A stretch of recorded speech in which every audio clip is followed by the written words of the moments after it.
നമസ്കാരം. മലയാളി വാർത്തയിലേക്ക് സ്വാഗതം. കുറച്ചു ദിവസങ്ങളായി മുല്ലപ്പെരിയാർ വിഷയമാണ് ഏറെ ചർച്ചയാകുന്നത്.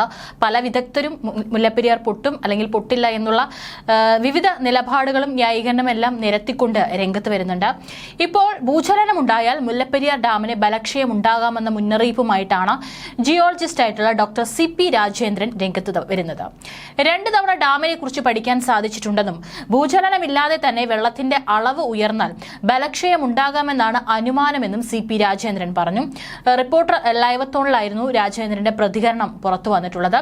സുപ്രീം കോടതിയിൽ റിപ്പോർട്ട് സമർപ്പിച്ചിരുന്നെങ്കിലും അണ്ണാ യൂണിവേഴ്സിറ്റിയുമായി ബന്ധപ്പെട്ട മറ്റൊരു വിദഗ്ധ കമ്മിറ്റി ഉണ്ടാക്കിയെന്നും അദ്ദേഹം കൂട്ടിച്ചേർത്തു. 2011 സെസിന്റെ ആഭിമുഖ്യത്തിൽ മുല്ലപ്പെരിയാർ ഡാമിന്റെ സുരക്ഷയെ മുൻനിർത്തി പരിശോധന നടത്തി. ആ റിപ്പോർട്ട് സുപ്രീം കോടതി വരെ ചെന്നു. ഒപ്പം IIT റൂർക്കയും പഠനം നടത്തി. കൃത്യമായ ഡാറ്റ ഇല്ലാത്തതിനാൽ തന്നെ തിയററ്റിക്കലായിട്ടാണ് പഠനം നടത്തിയത്.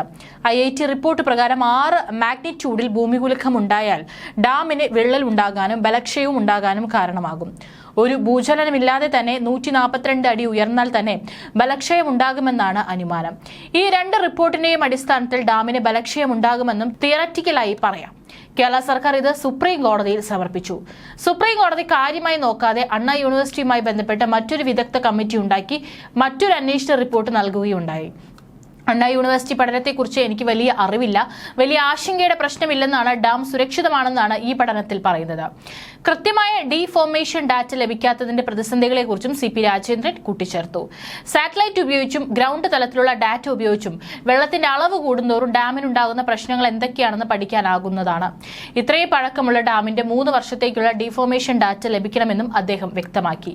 മുല്ലപ്പെരിയാർ വിഷയത്തിൽ ജനങ്ങളുടെ ആശങ്ക ന്യായമാണെന്ന് ജസ്റ്റിസ് CN രാമചന്ദ്രൻ നായരും പ്രതികരിച്ചിട്ടുണ്ട്.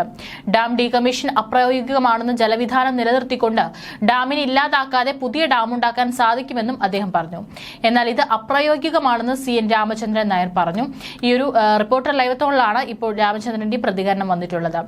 തമിഴ്നാടിന്റെ എതിർപ്പിനെ മറികടന്ന് സുപ്രീം കോടതിയോ കേന്ദ്ര സർക്കാരോ ഡാമിനെ ഡീകമ്മീഷൻ ചെയ്താൽ തമിഴ്നാടിന്റെ ഒരു പ്രദേശം മുഴുവൻ മരുഭൂമിയായി പോകുമെന്നും അദ്ദേഹം കൂട്ടിച്ചേർത്തു.